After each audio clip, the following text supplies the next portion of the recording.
I think I almost strangled you that day. You did, dude. You were so mad at me, and I'm like, dude, he doesn't even understand that he's making me learn Vivaldi. I don't even want to learn. There's definitely a moment on one of those GoPros where I'm just standing behind you. Oh, yeah, dude. Yes, and I'm ready. And I was like, too many witnesses. It's fine. Yeah, dude, I would have erased the tape, man. You would have been fine. It would have been a decomposing composer. Oh, no one would have ever found you. Don't worry about that. Ladies and gentlemen, this is Benny Goodman. I'm here with my cohorts, Cory Peza and Siobhán Cronin, and our honorary cohort, Matthew LaPierre from Lost Symphony, and some 3 band or something. I don't know. He's going to talk about it. What band are you in now? 3 Years Gone. He's an awesome guitarist, and he's here to introduce himself. Matt, who are we going to hear about this week? Who? You're introducing yourself. We've 2020'd our guest into doing his own introduction. So, Matt, will you please introduce yourself? Will the real Matthew LaPierre please stand up? I'm just a guy that plays notes sometimes. And I'm just a girl. And you're going to hear all about this guy. It's Matt LaPierre of Lost Symphony fame. Jackson guitar, Charvel enthusiast. Yeah. And this is very indicative of what you're going to hear in this episode, which is just a bunch of nonsense, but some good information and a great story about how Matt got into music and what led him to dealing with our bullshit. And this cheap ways of dropping the word dick. Yes. 2020, 2020-d.com. Like and subscribe. Check out the episode.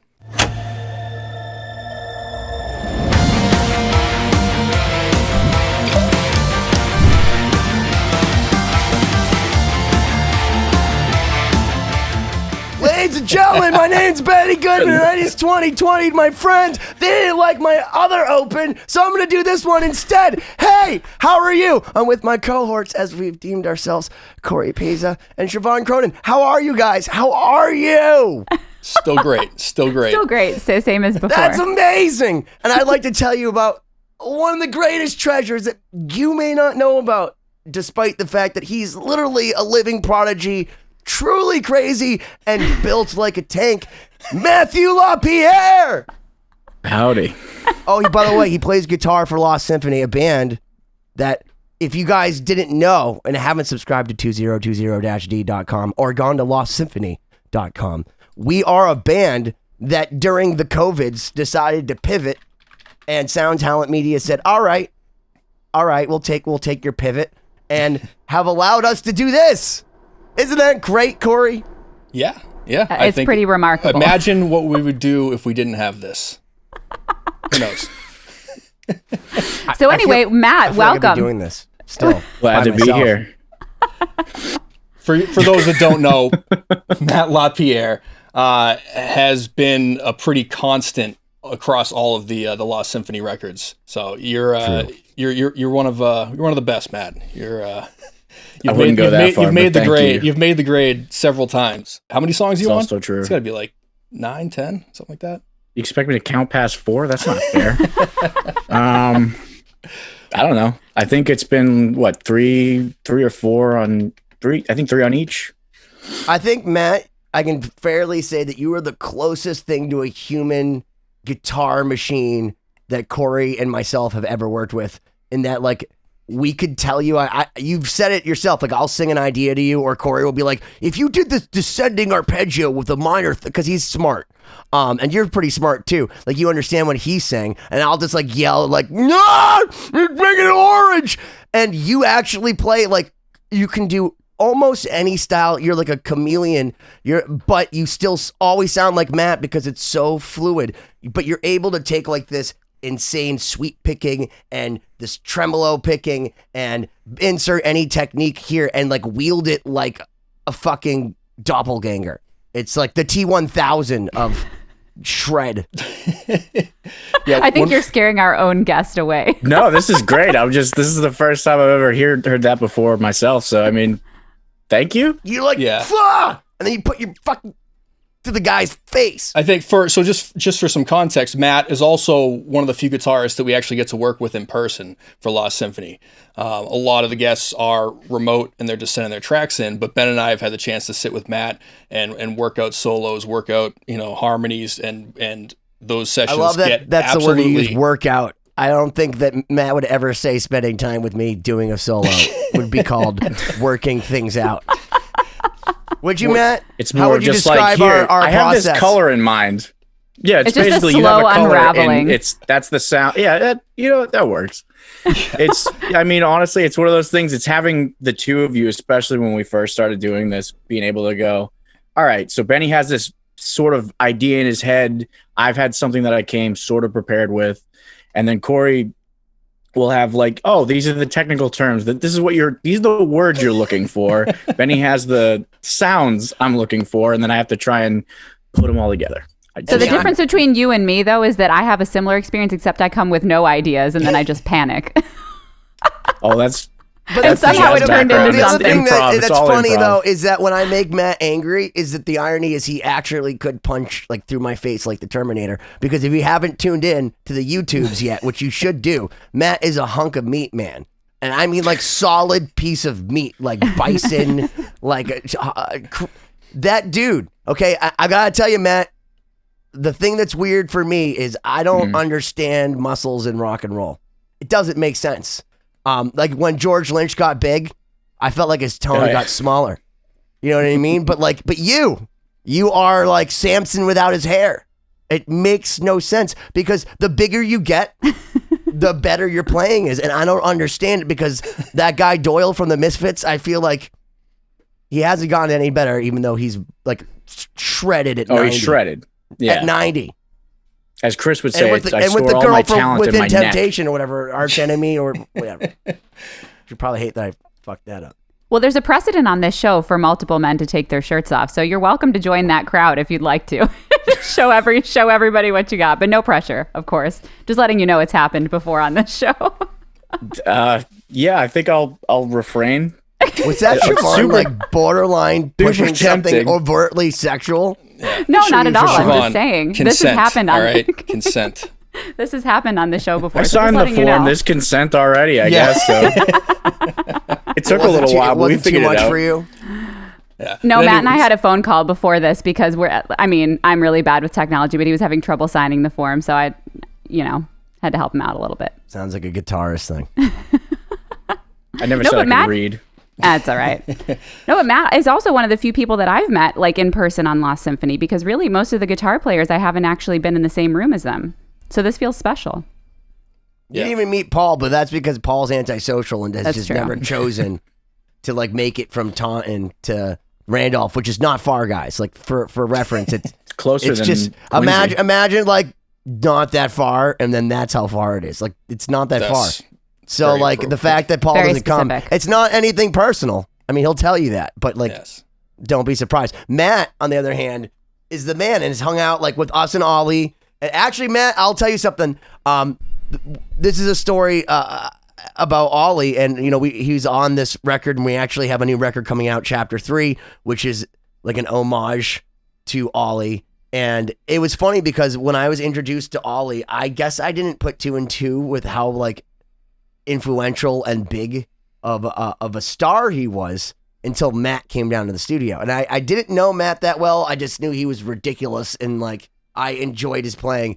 And Matt came down when Oli was there and he like looked at me and said something to the effect of, like, dude, do you realize it's like the dude from All That Remains? And like, I like watched his videos, dude. Sounds just like Matt. He's amazing. But like, I had no idea. I'm like, dude, that's just a weird, like, warrior wizardy guy that like has a long beard thingy, and he plays pretty good. And I didn't really get it. And then Joey Concepcion came down, and he was like scared.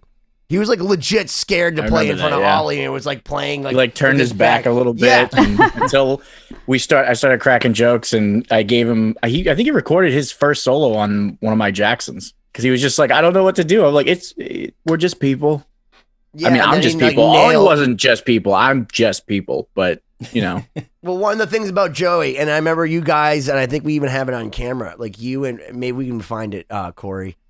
He's like, no, we don't have that kind of time. Cory's like, I don't have time to search through archives. But when Joey like got the take for Negation Delirium, whatever, he's like, are you guys sure? Like, and Matt and Ollie looked at each other at the same time, like, yeah, man, that was the take. Was that a ham and eggs take? That's a ham and That eggs was steak. one of the ham I think and I have to eggs. go. Yeah. Was like, yeah, dude, that was ham and eggs, and like with bacon, with sausage. You know, like because Joey, if he's one of those guys that like he just does takes, like the takes of that are right, and it was one of those things that watching you. And because the other thing is that you and Joey, as far as I'm concerned, are as good, and in some ways even superior to Oli. And then he said it in his life while you were here. Even in that day, he said it to you because he was mighty humble and sometimes self-deprecating. So I don't know how much he truly meant it. But dude, you guys are so freaking amazing, and to see how humble and shy you were around him showed me like, wow, maybe I should have more respect for this dude. Maybe he really is that sick, because I thought you guys were bananas, and I just thought Oli wanted to eat my food.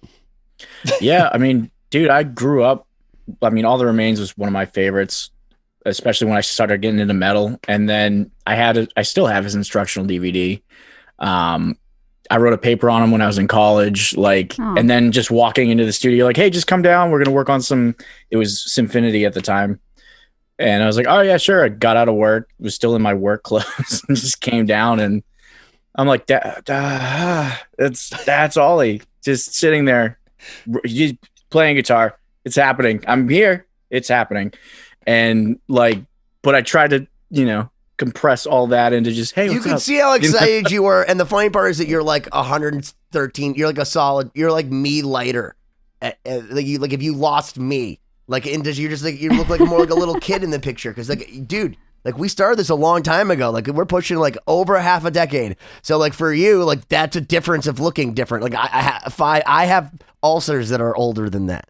You know what I mean? But I remember the look of total joy in your face when you were like, that's Oli. And I had total respect for your reverence for him. And it really kind of took a slap in the face before I was like, all right, I guess I'm working with a musical genius. And then when we started listening to the solos that Cory would Frankenstein with him, I'm like, oh my God, this guy's a savant. Because if you just caught the little pieces of magic, because he didn't he's not a take guy like Joey, where he just shits out excellence. He's he works it out so methodically that you just kind of almost want to stop. You're like, man, you don't need to work out anymore. Just stop. No, I need to practice. I just need to practice this one part one time more. And it's he did need to practice. I used to love his little epiphanies when he would be writing a solo, and he'd be like, oh, I need to angle the pick at 13 degrees to hit that. Yep. Oh my God. Okay, guy, I'm good to go now. That was the weirdest moment when he was just like, what are you doing? Because for anyone that's ever seen my pick hand, I pick weird. It's a mess. It's a mess, man. These two. It is a mess, but I do a lot of tapping, so it's always good to have my index finger open. So you also have legit, you dispel all rumors. You have the sausagiest fingers of any human being on the planet. I do. And it's violinists too, though. Think about a lot of I always think about that with violinists. You would think long, thin fingers is good, but some of the greatest players had really, really big fingers. That's where the tone is. Yeah, I've got cinder what they say about people with big It's not fingers. Don't finish that sentence. Big rings. But yeah, so David German. True.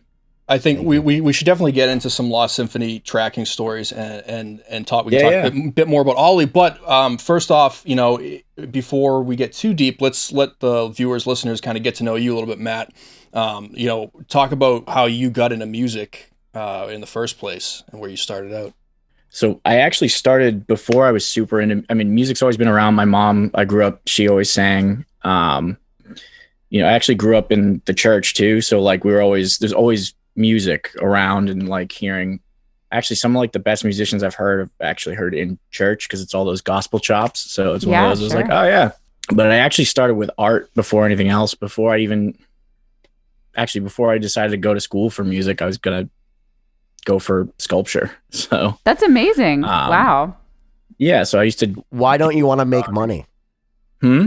Why don't you want to make money? I mean, I still have a regular job, so. Well, are you saying you would make more money doing saying, sculpture? What else other than sculpture and music could you possibly do that? Other than aspiring to be a sociologist, you know what I mean? That literally you'd make less money and it'd be more difficult other than being a teacher. I mean, I did carpentry and everything too, so there's that. Do carpentry. Oh my God, you could make so much money. I have things you could do right now, Matt. You're in my area code. Why don't you just come over? Dude, how are you with bathrooms? Okay, don't derail the conversation. You know what? We're not going Don't even. there. No, we'll don't get, even we'll get to the humor him with an bathroom answer. remodels in the second episode. Yeah. No, but this is so. Okay, how did you get into sculpture? I want to hear about this because that's an art form that I feel like I never even encountered. Like in school, that you don't do that at school, right? I mean, where do you figure this out? I did actually, believe it or not. Like, I grew up in Quincy. It's a bit of a lawless wasteland, but at least with the school systems, they had this program when I got to high school. It was called the Renaissance program, where you had to basically sort of audition for whichever field of the arts you wanted to get into. I was doing, actual, just like physical mediums, and then like drawing, painting, all that stuff.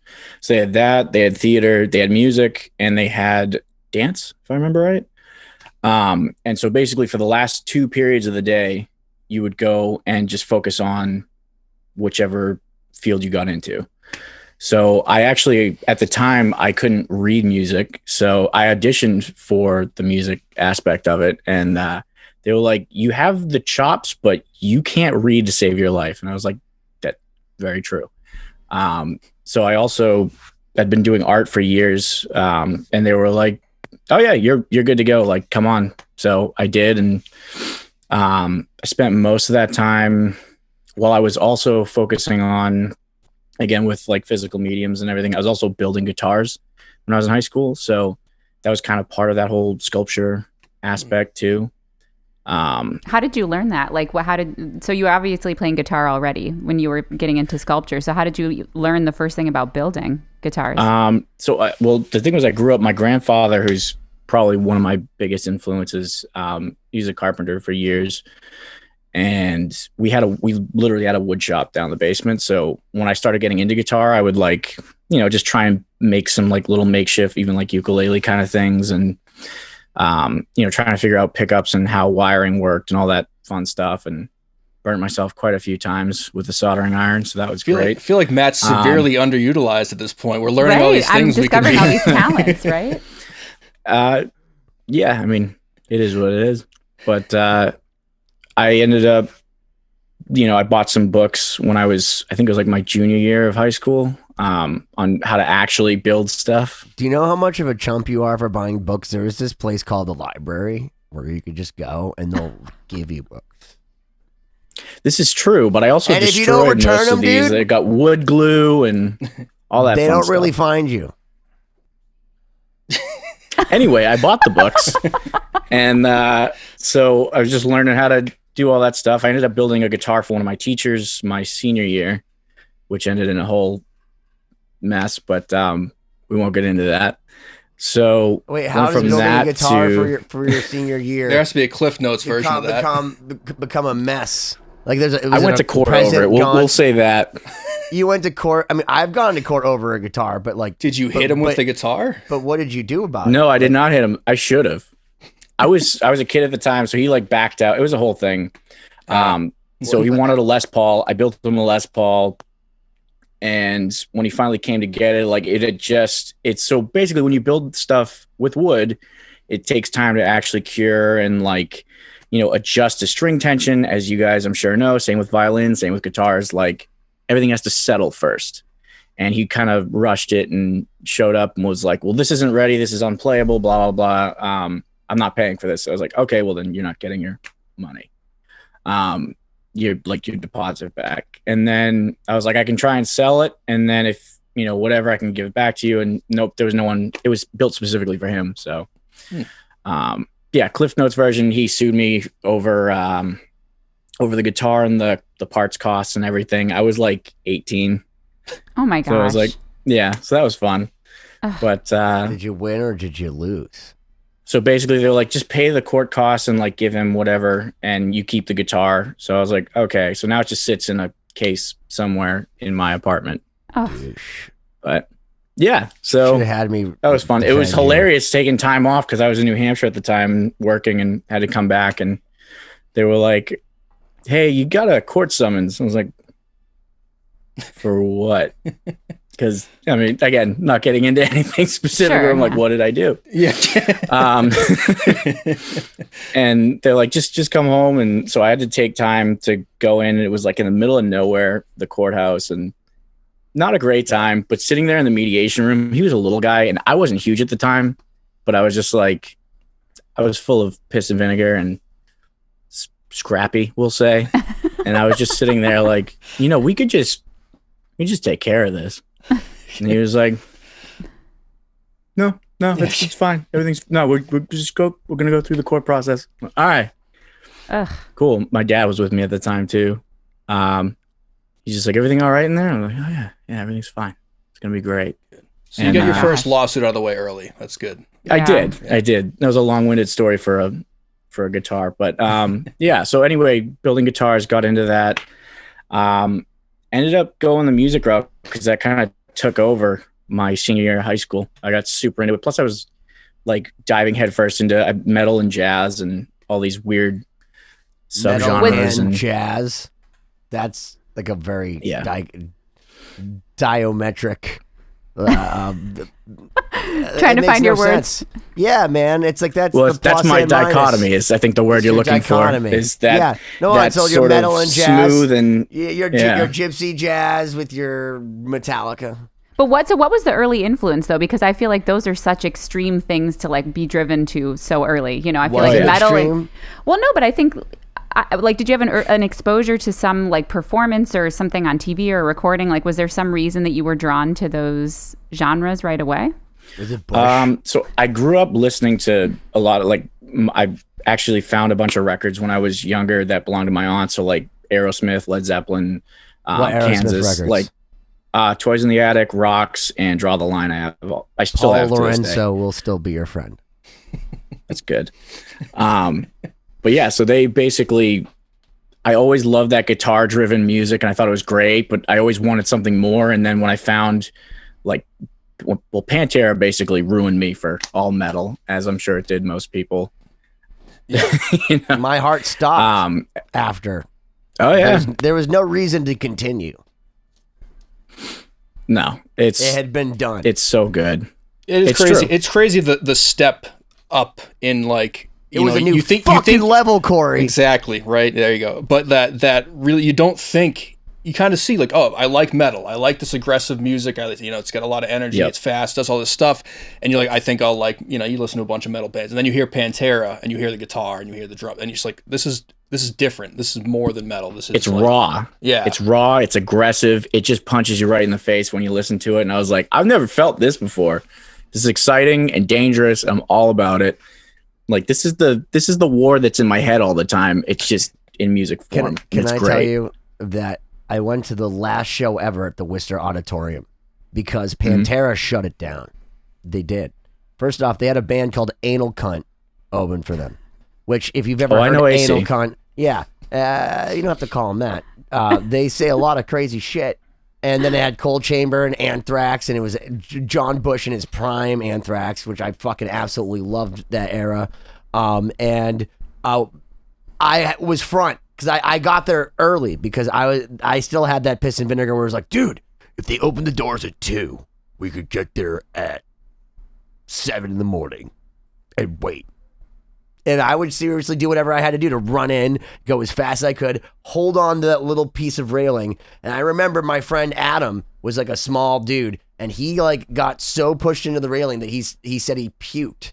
Because like we literally got like destroyed because like back in the day, like you had to like fucking hold on. And at a Pantera show, it was like first off, like I saw some guy get stabbed. He's covered in blood. He's still in the pit, just like bleeding on people like, ah. And then they had a balcony and some dude jumped from the balcony into the pit during the show.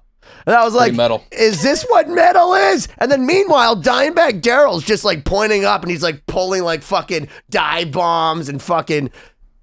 Mm-hmm. And then they have Big Vin just like feeding everyone alcohol in the front row. And I'm like, this is insane. So what year was this? This was the this wasn't but this was Vulgar Display of Power.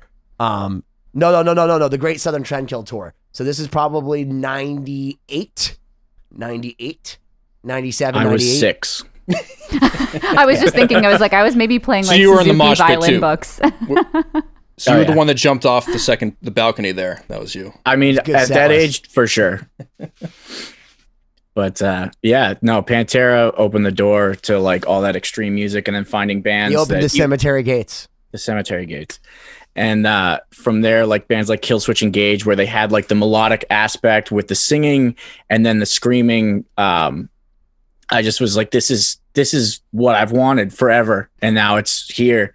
But at the same time, discovering like Charlie Parker and like Dizzy Gillespie and like just there's so many great jazz musicians that I was like just diving into at the time and loving. Just because there was that weird sort of like there's a virtuosic nature to anything that they're doing because it's improvised, but it's still, I mean, some of it's the avant-garde stuff, not for me, but I mean, like the fact to have that knowledge at your fingertips of like, okay, here's all the available notes to play here, like including all the accidentals, everything, and then still making it melodic and tasteful, and I don't know, it was just awesome at the time. Especially like I said, Charlie Parker was my guy. He still is. Were you taking lessons or were you mostly self-taught? Like how did you get into like learning the, actual reading or? So I was self-taught all the way up until college. I took like a couple lessons like, oh, here's how to tune your guitar and here's some, here's a G and C and D chord, like, and a lot of stuff I ended up learning by ear, which was good. And at the same time, didn't help when it came to like actually going to college for music, and they're like, oh, you have to write all this out in like actual notation. I was like, not tabs? They're like, oh no, that doesn't exist. Yeah, no, it's here. like that moment when like you're in school and they're like, you don't know how to read. Oh yeah. Well, I don't know how to read. Because like that's the thing is I remember like going to UNH or whatever, going for the audition, and they're like, yeah, so do you have any prepared pieces? And I was just like, did some kind of improvised jam, and they just looked at me like, I can imagine this scenario. Are you serious? I was like, I'm like, and they're just like, nah, dude, we don't want you. And then you're like, do you know who I am? No. Right. Did you pull that? No, actually, I was wicked intimidated because first off, I didn't like performing and I didn't have any confidence because I didn't have the ability, first off, to read. Because my ear was good, but my skills with my hands were only so much at that moment, especially on guitar, where I wasn't really able to certainly impress anyone where they were like, he's gonna be a good one. Like if I saw myself then, I'd be like, oh yeah, dude, get this guy out of Guitar Center. He's just gonna be a dick. There's nothing good. What is he gonna do? Start playing Fur Elise, that fucking asshole, like Bach. Get the fuck out of here. Get to the Bach of the line, you fucking Debussy. Now you just scream at everyone else and get them to do it. it's effective apparently, so it works. I just can't handle it. I got that joke. So what was the transition like when you actually had to start kind of filling in the foundation of what you kind of already physically knew, what to do with? That was a huge struggle. It's still a struggle. There are times, even both of you see me in the studio where I'm like, oh, I still know modes and I know all the stuff I need to know, but I haven't had to actually like sight read anything in probably, I don't know, like 8 years. So, knock on wood. But I just have Kelly teach it to me. There you go. I mean, I can still, but that was one of the cheap, good dude. things. Like he really is. Like he takes Canadian loonies, which literally you can get for like nothing. You can trade like Tootsie Rolls for Canadian loonies, and he'll teach you real shit. And he like even talks to you afterwards and goes over the half hour. It's fucking ridiculous. I'm like, dude, don't you have something to be doing? He's Canadian. Yeah, and he doesn't charge anything. So This episode sponsored by Kelly right. Caroluck. Right, yeah, exactly. Now you're ruining his chances of upping his rates. Lost Symphony. I say that because Matt really was like the guy in the studio with us on our end when Kelly was sending us his fucking banana shit from Canada. I felt like it was almost like the gauntlet thrown between you two at first. Between you two and Oli. Because everyone's like, how did you get all these people on your record? I'm like, well, because we had Matt, who's fucking ridiculous. Because we have Kelly, who's fucking ridiculous. Because we had Conrad, who's fucking ridiculous. We had Oli, who's fucking ridiculous, on top of having Paul, who's one of the craziest drummers ever. So you gave us legitimacy to go to guys like Bumblefoot or Satchel and have them actually be like, oh, I guess I could do this. Yeah, those dudes, when you guys started showing me some of the Lost Symphony tracks, that was, again, when I was in college. I had a lot of like composition courses where I would have to write these like ridiculous orchestral pieces or like piano concertos where it's just like, okay, you have 4 different moving parts and there's counterpoints and everything's going at the same time. And I was just like, oh, I'm super into this. And then hearing like guys like Kelly, or I think the one I heard first was him with was that Singularity with Bumblefoot. Just listening and being like, okay, I'd love to be a part of this. And then when you told me that Oli was on it, I was like, all right, yeah, no, I'm in. It's all I needed. But yeah, that was a whole transition too, because I was with One Short Breath at the time. Well, before I was even in the band. Well, what happened was I was doing Symphony, which was like my guitar collective with Oli, where we were nerding out, going, okay, we got this guy Kelly, we got this guy Conrad, and we have you, and so we were like, we were nerding all out about that shit, and then you came down, and he was just like, dude, that guy could do anything. He's so much better than me. He's awesome. And I remember the way that you actually came down the first time was Donnie, we were playing in One Short Breath, and you weren't in the band yet. Was like, yeah, dude, I know this guy Matt, and he's like, he's literally as good as any of the guys on your record. I'm like, no, he's not. And like anyone that knows me knows that like if you're gonna throw down a guitar big dick contest, I'll go all day. And I'm like, dude, he's definitely not better than the people I have. I got fucking Oli, I got Conrad, I got Kelly. Like, he's not better. And then Matt came down one day, and he, with his fucking sausage fingers, started fucking Jason Beckering it circa 1986. Not now, unfortunately. And I was like, holy fucking shit. And I literally didn't even talk to the rest of the band. They were all in the room. I was like, would you like to be in our band?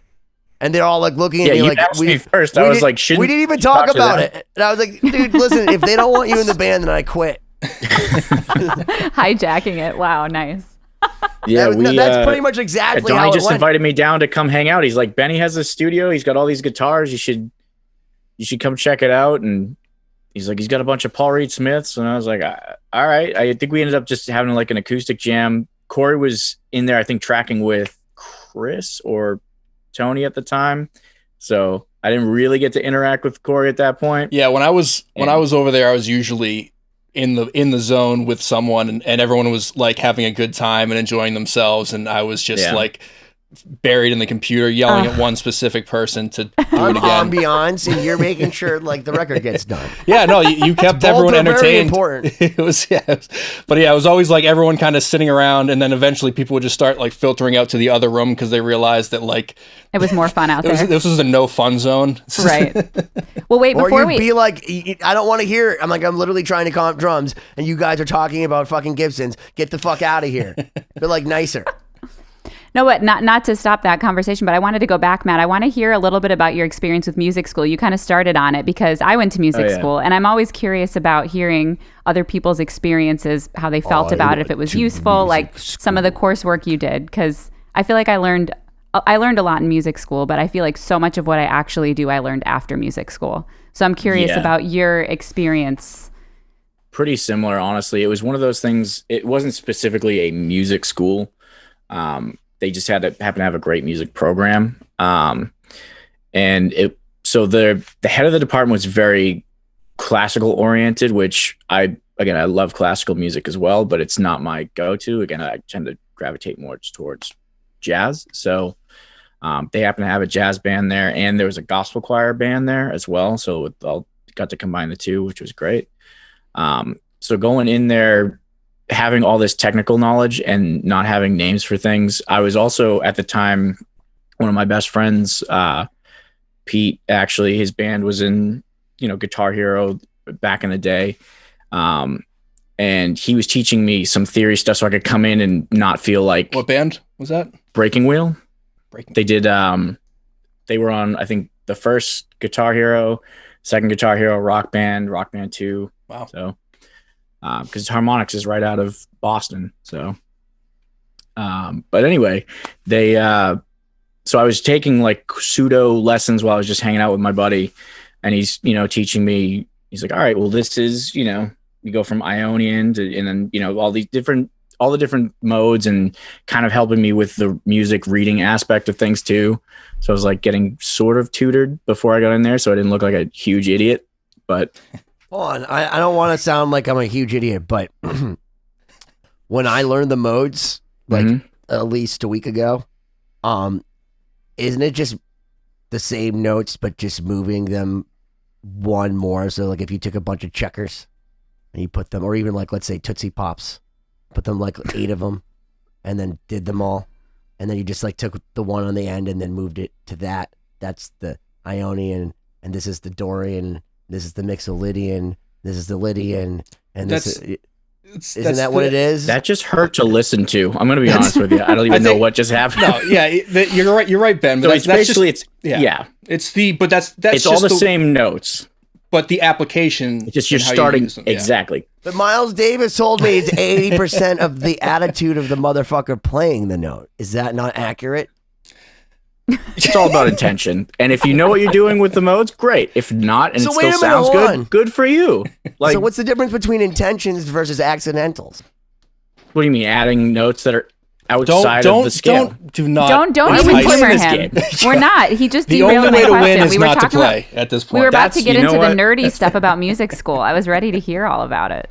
Well, it wasn't super nerdy. I was not great. I tried, but I was also working at the time. So it was one of those, I'm like, I'm trying to just, make it through this. Went through a lot of courses. I went through a couple of music theory courses and loved my professors that I had. I think they were more curious. It became more of like a curiosity thing. You're like, how are you doing all these? You don't know anything, but you do, but you don't.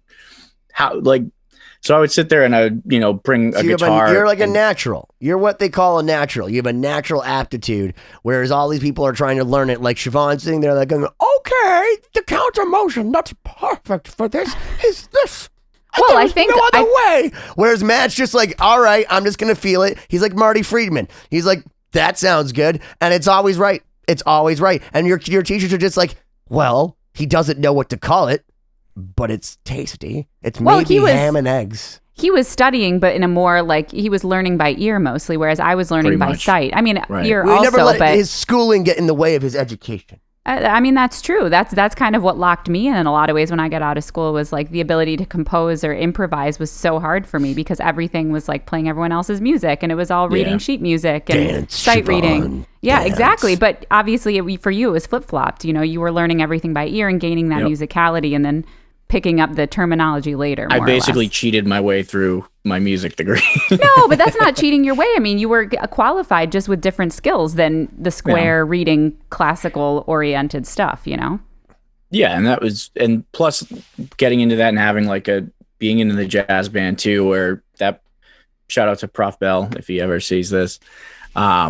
He basically, he would give us the charts and stuff, and they were, most of them were chord charts for jazz scores, which was easy enough.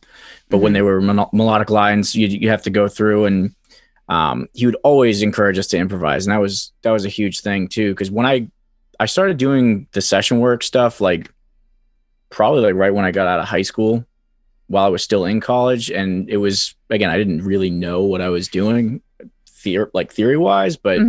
I never had any complaints. So, it was actually, I'll tell you a really funny story about knowing your genius was, and also the dichotomy between working with you and Siobhán was, I had asked you to learn a Vivaldi piece note for note at the end of a song called Decomposing Composers. Wasn't that Beethoven? Is it Vivaldi at the end of that song? It's Vivaldi, Siobhán? Yeah, okay, yeah. I think I said it was Beethoven. But so you told me it was Beethoven. I had to learn a Vivaldi piece? It's a Vivaldi piece.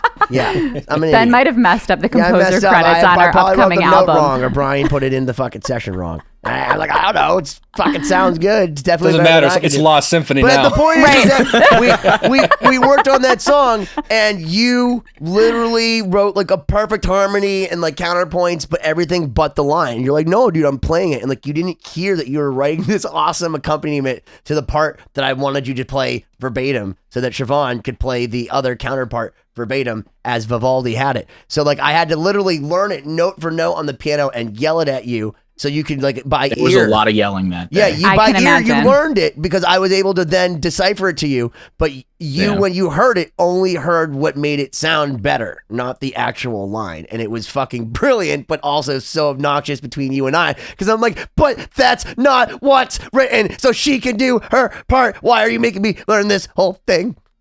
I think I almost strangled you that day. You did, dude. You were so mad at me, and I'm like, dude, he doesn't even understand that he's making me learn Vivaldi. I don't There's even want to learn definitely it. a moment on one of those GoPros where I'm just standing behind Oh you. yeah, dude. Yes, and You I'm did- yeah, ready. and I was you- like, too many witnesses. It's fine. Yeah, no, dude. You. It was. I that would was the have closest. erased the tape, man. You would have been fine.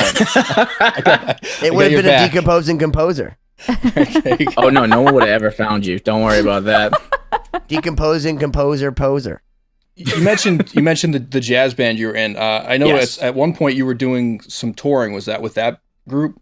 That was with the gospel group actually. So we used to play shows for the jazz band, but the gospel choir, the whole tour thing was great. Getting to be on the road and like go to different places, mostly like, you know, churches and places like that, where you got these guys where you show up and like their house band is probably better than you.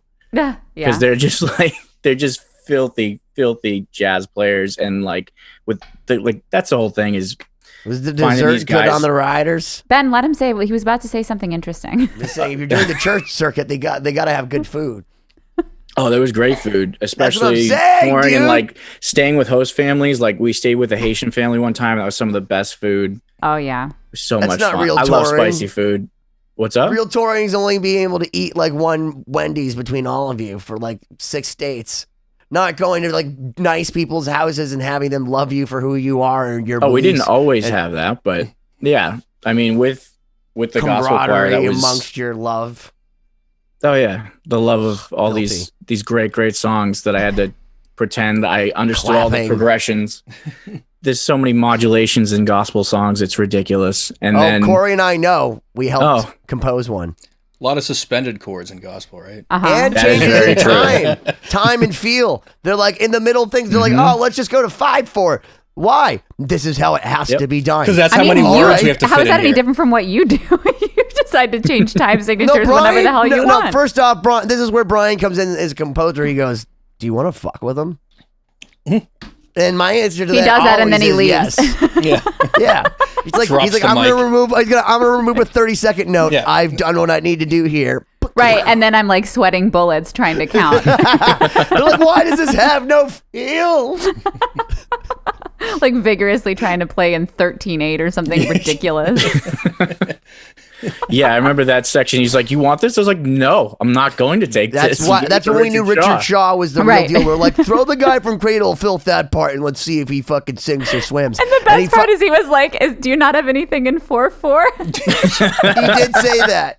And then he came back with the most ridiculous solo, and he sent us a video because I was like, dude, he comped this shit completely. That's total bullshit.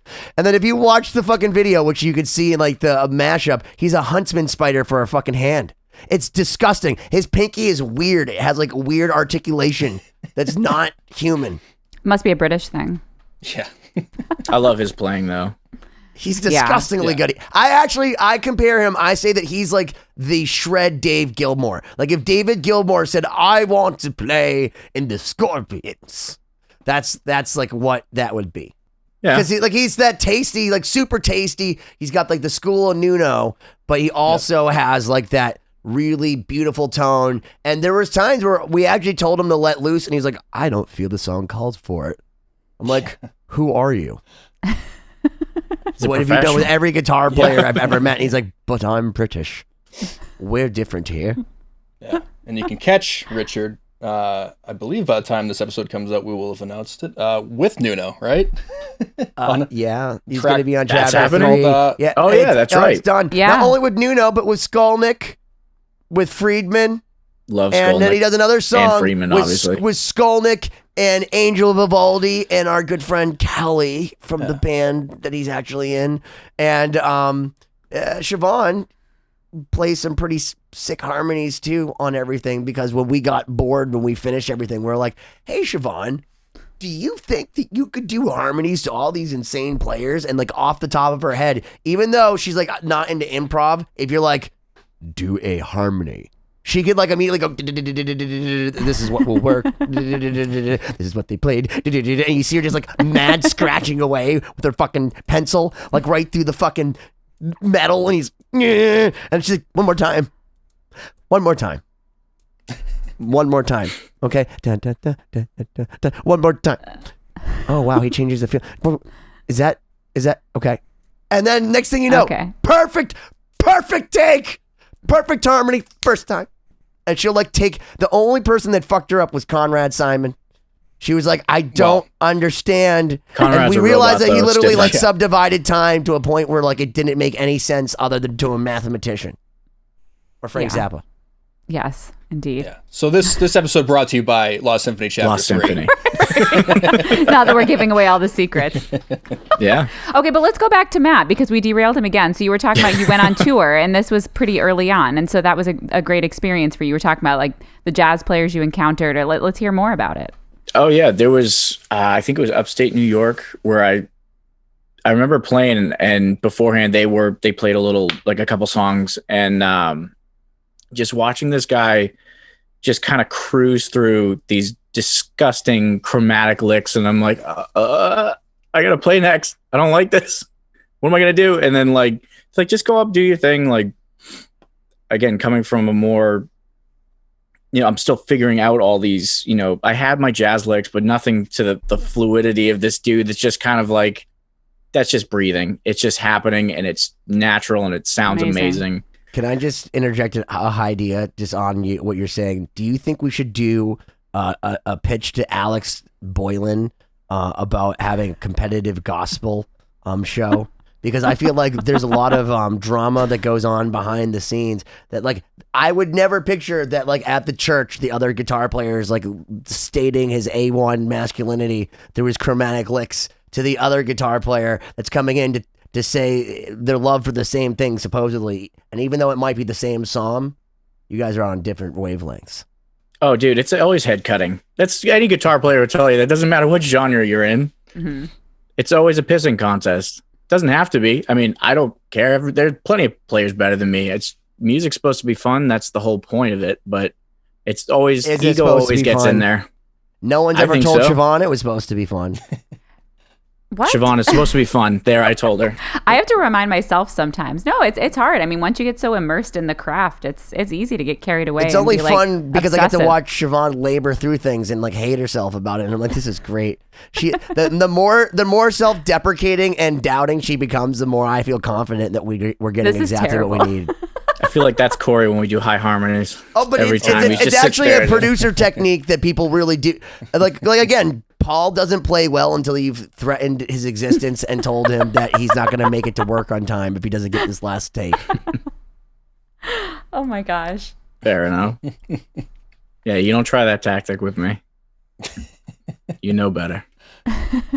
You actually tried to drive me off a cliff with other innocent bystanders, completely sober, on an island in a golf cart in the dark. Almost killed everybody. It was intentional. It was definitely intentional. I was like, "What? We're literally in a golf cart at like 3:00 in the morning on Cutty Hunk Island off of Massachusetts. It's a real island. You can look it up, Cutty Hunk." And one of our friends had a house there, believe it or not. And we borrowed a golf cart in the middle of the night, and it was completely black, like completely blackout. You can't see anything. And there was a cliff before we were going, and Matt knew exactly what he was doing, and he was not only shaking the vehicle. It was on the front of the golf cart. I killed the lights, and then I grabbed onto the railings, and he just started rocking everything. He was trying to basically get us to go off a cliff. This is on a music video shoot that I was directing for their band. So while this is happening and this debauchery is going on, I think my wife and I were shooting some scenes somewhere, and there's just screaming going on in the background. The island wasn't that. It's still not that big. Yeah. So once again, true. Like population 72. Stone sober, by the way. Yeah. Okay. All the fun stuff's happening. I'm somewhere doing work. Just I miss it on the. I just enjoy it. That's how I feel all the time. Oh my gosh. So with the how long did you do the gospel band with the touring? Was that just that was a couple of years, and then because I ended up getting. I realized I wasn't really feeling school because I wanted to go and actually do things. Fair enough. And it was, I ended up getting I had enough credits at the time. I'm like, I'll just get my associate's degree in composition and theory and then go work and do things. So ended up doing that. Still doing session work throughout the whole process and working like 6 to 8 jobs at a time just to try and pay off my student debt, which was great. As one does. Yeah. Oh no, it's great. I didn't sleep much. I still don't sleep much. I ruined my sleep cycle during that time, but the thing that comforts me about stories like this is that we were able to give so much money to the banks because they needed it. And people like you, the artists, they get to go into life $100,000 in debt, knowing that you're just going to be part of the 99%. Well, the good news was I had the work ethic to go and work those 6 to 8 jobs and then pay off my first loan. And then the second one's just about. Did you work down by the dock? Oh my gosh. Was the union on strike? Were you down on your luck? It's tough. So tough. It was tough. And playing hockey at the time too. Oh my gosh. Because I hate myself. So getting don't home you drive at the Zamboni? Don't you drive the Zamboni machine? I do not drive the Zamboni. I can just imagine you just like whistling like it's like with on your Zamboni. I drove a Zamboni for a while. It was very really. It was a very weird job. When I was working at the rink too, that was more of I just do the skate guards, so I help the kids skate and Mr. Skate Guard. That was the whole thing. Hold on, wait, we have to pay attention to that. Cory, you drove a Zamboni machine? I did. How did that happen? I applied at an ice rink and then I had to drive a Zamboni as part of that job. Well, what was your ambition to drive a Zamboni? I think my friends worked there. It was 17 years old. You're not really making big plans for life. It's just like, hey, there's this gig where you drive a Zamboni and you just work by yourself and make sure no one burns the place down. Was that when they were shooting Shazam with Sinbad? No. We've pushed far off the rails. But I mean, Matt, you're clearly a man of many interests. I mean, like the amount of energy you must have had in that time is incredible to be like going to still school. Like early 20s and again. No, but that's a work ethic that you have to have. No. I'm like, I can sleep when I'm dead. I'll figure it out. And, pushing closer and closer to that every day. That's the spirit. But I would get up my shift was like 4 a.m. I would work till noon, then go teach for probably like 2 hours, take a quick nap, and then I would do session work or, any sort of like freelance carpentry, anything that I could do for extra cash. And then at the time I was doing this program where it was like a goalie for hire thing. So basically I'd get paid to play hockey, which was fun. So just make extra cash, skating for, 2 hours a night.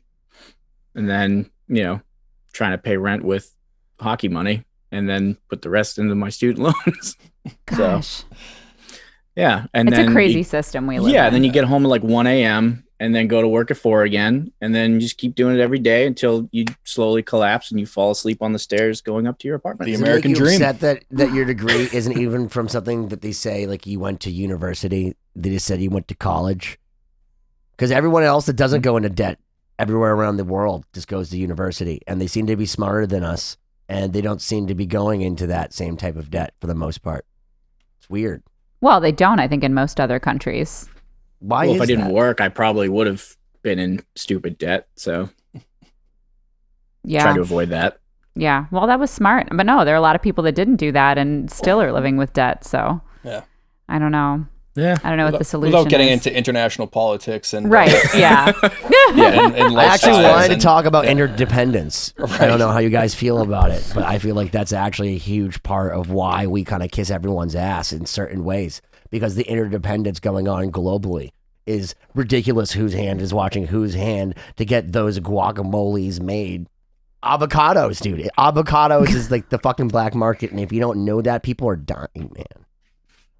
It's true. Yeah. Awesome. And so Go to Mexico, dude. People's heads are getting cut off for that. we got It's too warm down there for me. we got a few minutes left in this first hour with you, Matt. So why don't we wrap Kennedy. up, kind of bring us up to speed. So from the touring after the touring stopped and you're out of school, you're doing more session work. Yeah, now that and you're then what hugely brings in you debt. up to now, essentially? To now, A lot of that's a big period of time. it was like It's What not a have you big period of done time. for Matt, the last you're what, 17 like Grateful Dead tours? you just graduated college like last year, right? no, no, that was 2013, I think. So, So yeah, no. From there, again, I continued working, doing all that stuff, trying to pay everything off. During that time, just doing session work for like random studios around Massachusetts, and getting to know some people. That's a thing. People pay for Oh that. yeah, We Oh, should they talk do. about that in the I've been paid next for that. episode because I think session work is something that a lot of people would be interested to hear about, and it's kind of mysterious for people that don't do it. So maybe we can Yeah. save that for next episode. Yeah. Like mysterious is synonymous for being a dickhead. What? does that Like- make me a dickhead? Like working in mysterious ways. Like what's mysterious about being an asshole? I got nothing. I'm mysterious. I got nothing I'm here. just being mysterious. You're giving it's, Cory more editing work dead- as dead we end I'm speak. Ben. just being mysterious. you're being something. But yeah. So, Subscribe. so as we wrap up, subscribe, please. If this isn't just indicative of what you can Literally, if expect. there was ever a time Doing great. that you want to Yeah. be, we're doing so good. Isn't this great, Matt? Is this all you hoped it would be? It's Is it Ben, you need to Phenomenal. stop hitting that contraption of yours off in the corner. I think that's what's happening. So a contraption. we've heard your backstory, Matt. We know that you're a huge part of Lost Symphony and the music that we've put out over 3 records, which are now all at least announced for LostSymphony.com. Chapter 3. I happen to know you're also in another band, which we'll dive into the next hour, and people get to hear your beautiful voice a little bit, which I think is super I exciting. will kill you. But so right now, are there anything that you want people to check out? Obviously on Lost Symphony you can see a ton of video. This of isn't Matt. going to come out for at least 6 months, dude. Yeah, that's We're fine. So backlogged. if that's the case, not quite 6 months, but I was just say at that point, I mean, so obviously all the Lost Symphony stuff, we'll probably be shooting some promo videos. They'll most likely be done by the time this comes out. Better be done. Is that a threat, Benny? No, we just need Cory back. Yeah, I didn't think so. Why are you trying to take him away from us, bro? We're on the same team. You're cannibalizing him. You're like eating the soccer team, bro. Anyway, and I was gonna say by the time this is out, we'll hopefully 3 Years Gone. That's the other project we'll have an album out. Yeah, definitely a departure What can we from expect me, but from we'll that kind of get music? into Yeah, that. can you tell us about what Is that's it like all Lost about? Symphony? It's not like Lost Symphony at all. it's definitely not like Lost Symphony. So people will actually buy it. That's the idea. yeah, I mean- we'll get into that in the next episode. So Yeah. anyone that's listening, make sure you tune into the next one, because if you want a different side of Matt, I think that'll be a good chance to check That should be out. the name of the episode, A Different Side of Matt. Yeah, That's a I'm good excited to hear about it. All right, guys. Thank you for listening. Thank you for watching. How do you know they're 2020-d.com. You just obstructed him advertising us. Yeah, it's not important. 2020-d.com. Give us a thumbs Subscribe. up and a like. How do you know they have Subscribe. thumbs? I mean, there's a virtual Yeah. thumb. I mean, We they don't could discriminate. technically just be like, Some people don't have fingers or hands. Yes. All right. Matt, thank you. Thank you so Stay much, tuned Matt. later this week. Check out part I hope 2. you'll stick around and you if you don't touch haven't us. listened to Matt on Lost Symphony, go to lostsymphony.com, watch all the videos, because we talk about Kelly where we say, like, we put him against the machines, like, hey, Kelly, why don't you play with Jeff Loomis? Hey, Kelly, why don't you go on a song with Marty Friedman? But what we also don't mention, because he's not, I guess, officially in the band, which because he doesn't want to be associated with me, and I understand that. Matt goes against all these guys as well, and I don't mean goes against them, but he plays on the same tracks, and I would be embarrassed if I was trying to do a lead on a song with Marty Friedman. But no, Jeff Loomis, nope, Matt, just like He takes it on. Bring it on. Like I said, And music's got to be fun.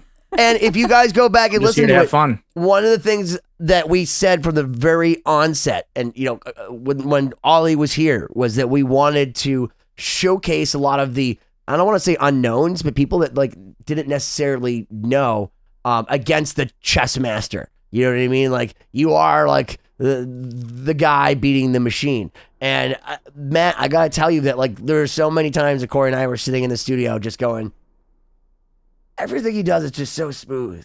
And like Cory like has such a heart attack like editing like a lot of people. Usually everything that I do, everything. Oli was a heart attack because Oli was like, was that it? I don't know. I think maybe if I did it like a dissension here. Do you think the dissension's better? Well, if I build the heart, just play the fucking so I can fucking comp it. Well, he had to turn the pick. That's what it was. Yeah, A lot of 13 turning. degrees. There's a lot of. But if you listen to Matt, Yeah. he fucking holds his own, and then some. And the last song that's going to be on chapter 3, the way we're going out until people actually ask for us to come back, because we would love to come back, but like it might be the end. It probably is the end. It's been a long wait for the end, which if you actually know the band, that's a song, but it's probably not funny to you. But this is chapter 3, and the last song is called My Last Goodbye, and it's the song that features our friend Oli, and it features Matt, and it was one of the first forays between Matt and myself in the studio, and we were like, oh yeah, whatever, this is just a tune. Like it was kind of a throwaway at the time, and now it's become the poignant end to what we've done with Oli. And the last thing that we're releasing for now, with Oli, which by the way, our band One Short Breath recorded with Oli, and like there's like I feel like there's so much good music we've done with that guy that like the world needs to hear. Right on. Absolutely. And now that you've turned that outro into a whole new segment, A new episode. stay tuned for the next episode with Matt LaPierre on 2020'd 2020-d.com. Subscribe. Even though jazz is improvised, I definitely have played with a lot of guys that want you to read their minds. Do they hijack you? Like, do you get hijacked? Like sometimes you go on stage in front, and then like the bass player's like, they're gonna follow me, or this is gonna be a really bad time. Oh yeah, man, it's the same as like any other thing in life. And there's so much get the eye. personality. Yeah. Who's the one? Oh, Okay, yeah.